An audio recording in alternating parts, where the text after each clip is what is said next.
John Palmer, acoustic band. Yep. Tell us a little bit about yourself. Well, we're a six-piece band. We've been going for about 3 years. Had a couple of line-up changes in the last 6 months or so. So we've now got a violin player, and we've also got a cajon player as well, rather than a kit player. It's going great. We've got lots of festivals, we've got lots of gigs, and we're going to do some recording sometime soon. So we're looking to get another CD out. And it's sort of like a folk band, but you're quite modern, aren't you, in that you write a lot of your own stuff. Yeah, I mean, the band's really a vehicle for my songs, though we do, some carefully selected covers as well. And I guess we're kind of folk-ish. We're certainly acoustic. And I mean, people ask me why we're called the acoustic band. It's because we can actually unplug and actually do it without any amplification. We'll do just get in a circle and do those songs as we are. And folk clubs and folk festivals, we often do just unplugged sets as well as plugged in. So it's just great fun. Which do you prefer? There's a big part of me that prefers the unplugged. Although the loud stuff's good as well. I like the fact that we can just do it without any amplification whatsoever. It's good fun. What do you write about?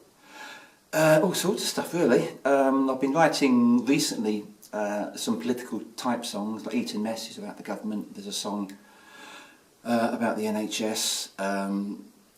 A few sort of serious songs. So I deliberately sat down recently and wrote just a dumb, kind of knowingly dumb song, just for a bit of a change. But just a whole range of subjects really. We played Where the Mountain Meets the Sea tonight. That's a song about the Highland clearances and starts in the year 1792. So just a whole range of stuff really. But what most of my songs do have are like big sing-along choruses. That's kind of a bit of a trademark of ours, I guess. So you like to get your audience singing along with you? Like to if we can. That's a great. If we can get a response like that, it's great. Yeah. You say you've got some new band members. A couple of people just left for their own reasons. I've never asked anybody to leave the band, but people have different aspirations, different things they want to do. Then we've got Chris in to play the cajon. We have a violinist called Wendy, who's not here tonight, but she's absolutely brilliant. And then when we're the full six-piece, we're a bit of a non-stop force really. We just hit the ground running and just can hopefully bring a lot of atmosphere and a lot of kind of excitement into a room. Do all your songs have a feel-good thing about them? Well, a lot of them do. I'm not sure that all of them do. I mean, there's a song on the CD that we've got out at the moment called Gangmaster, and that's a sort of serious song, and it's about child labour in the third world. So I don't think it's right to say it's necessarily got a feel-good factor. It's got a sing-along chorus, and folk clubs particularly seem to like it. And it's kind of a fusion of old folk and new folk, I think, that song. But yeah, it's most of the songs, I guess, probably do have a bit of a feel-good factor. Yeah. Yeah, I did notice that. Sometimes more serious. Yeah.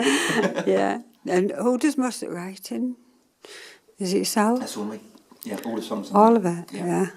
I've always written songs since I was about 17 or 18. I don't know.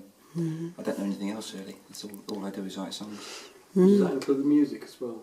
Yeah, I mean, I tend to work in a fairly relaxed manner with the band. So I'll take a song along and it's got a melody, it's got a chord structure, and I've got a rough idea sometimes how one or two of the bits of the instruments will sound. But actually, I'm throwing most open to the band and saying, look, this is the song, learn the song, and then bring your own ideas to it. So I'm not terribly prescriptive in terms of what the band play. I like the final say, but actually, I mean, they're really good players in my band, so I like them to bring that and to do to interpret the song and put their own edge to it. See? Sort of intuitiveness. Well, yeah, I mean, and that seems to be working really well at the moment. It's, I mean, the great thing about my band is they're great players, but they're all, to a person, they're lovely people as well. It's a really nice mix of personalities in the band. Mm-hmm. The songs that you wrote when you were 18, are they quite different from what you write now? Yeah, I can't remember what I was writing at 18, but probably they are, yeah. I mean, I would hope as a songwriter you get better over time. Yeah. So, I think to some extent I'm writing the best songs now I've ever written, so, and fairly consistently as well. So, it's, there's not been, so far, touch wood, a dry up of new material coming along. We're working on 3 new songs at the minute, and to my ears they sound like good songs, so hopefully they will be. You never really know until you bring them along to a band and play in front of an audience as to whether they're good songs or not. But yeah, well, I enjoyed them, certainly. Excellent. Yeah, and interesting subjects as well. Is that what comes first? You've got a sort of topic. It kind of depends. Sometimes I get the title. sometimes I get the idea and just a bit of a line. Sometimes the chorus comes along first. It's not sort of a set procedure. But I've got a book at home that's got all sorts of single lines and ideas for songs in. I've also got a dictaphone that if I get any sort of musical ideas, I just hum into the dictaphone because I'm getting too old to waste ideas, so I try and sort of catch them and then go back to them. So I've got 2 or 3 cassettes on the dictaphone just full of songs, ideas I can go back to. If I ever do dry up, I've got some ideas half started. You've won awards for your songwriting as well. Yes, a while ago now. I think it was in the early 90s. I won. There was a national competition organised by Grolsch, the beer people, and one of the categories was songwriting. And I had a song called "The Boy Who Could," and it won the first prize, national songwriting contest. So I got some recording out of that, and I got signed to Sony as a songwriter for a period of time as well. Very busy chap. Where we're going to find you, so All over the place. We've got lots of festivals this year. We've got the Hard Rock Gathering coming up, Otley Folk Festival, of course. We're doing Maryport in Whitby, back end of the year. Ingleton Festival, and lots of pubs and everything in between as well. So and here, I do believe. Yeah, Shuffle. The shuffle. I have trouble saying that, but yes, the shuffle. I'm doing that as part of the Topic Folk Club stage, so that should be fun as well. I think there's only half the band here for that. Most of them are on holiday, so it's me and about 2 others, I think. But we'll have some fun. It's going to be exciting because it's its first year. I think it'd be good. Yeah, it's good to get in at the start of something. It's yeah. And it's going to be very eclectic as well. It's going to have a acoustic. It's going to have rock. It's going to have reggae and all sorts of things. So fantastic. It should bring a lot of different. Sounds like a great weekend. Yeah. So we'll see you there. Yeah, that's great. I had another question for you, which was, have you always been in the same sort of genre in your musical?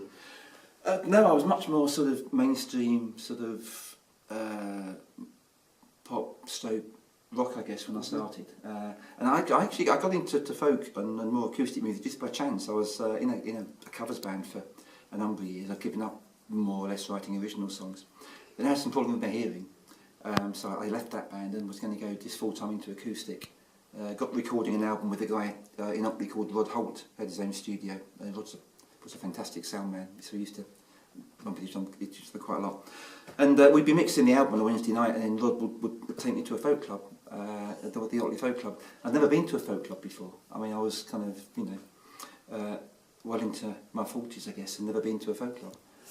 And then kind of got really into it, and I've been going ever since, and now consider myself as part of kind of the Otley folk scene, as well as the other stuff that we do as well. It's interesting now, because I've talked to quite a lot of different players in the folk world, and they often started off in things like punk or rock. Yeah, Joe McNeese, a mate of mine, he started off in rock. Other people I know, I think Nick Hall, for example, I think he's got more of a background in folk. Matt Nelson, mandolin player, he comes from a very folk family, so he brings a lot of folk tradition to what we do as well. So it's just a bit, we're a very kind of a varied mix of individuals when it comes to folk. But I mean, I love folk clubs now.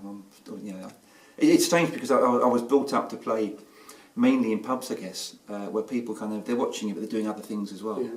So when I first started playing at a folk club, it was a bit of a major shock. You got 40 or 50 people just sat there, not doing anything but looking and listening to what you play. Yeah. It's a bit of a different discipline altogether. I'm used to it now, but to start with, it was really disconcerting. Folk clubs are great places. Mm-hmm. We need to get more young people into them. Yeah, I think people don't really understand folk. They have a certain sort of idea of old songs from the past, don't they? Well, some folk clubs are like that, and that's fine. Folk clubs like Otley Folk Club are actually quite broad-minded. Yeah, there's a lot of... We've just come back from the Beverley Folk Festival, and there's the contemporary sound. That's barely a folk festival at all. I mean, I don't mean that badly. It's a really kind of eclectic mix of music, isn't it? Yeah. It didn't used to be when it first started. It was a very traditional... Yeah. It's sort of... I think it has the strength of its own background in folk that enables it to open itself up to other people. Yeah, and I think that's great. I think that's good as well. And I think the better folk clubs are like that as well. Mm. They're respectful of the tradition, but they'll also accommodate other people coming in and trying new things as well. And it's great. And if we can get some more young people into folk clubs, the tradition will carry on. Mm-hmm. I was going to ask you something else, which is, if people want to find you on the web, how do they do that? At the minute, we've just got a Reverb Nation site, which is reverbnation.com/John Palmer Band, and it's John, just Jon. But one of my tasks before the end of the year is to get the proper website up and running. So that'll be up sometime very soon. That's good. Yeah. Can people find you on Facebook as well? You can find me on Facebook, John Palmer Acoustic Band, and you can find me just under John Palmer, just on the personal kind of sort of side of that as well. So I tend to use Facebook mainly for promoting the band. So that's how that works. Cool. Well, it's been wonderful chatting to you. Thank you. No, thank you, and thanks for inviting us across. We've had a great time. It's been really good. Great place to come.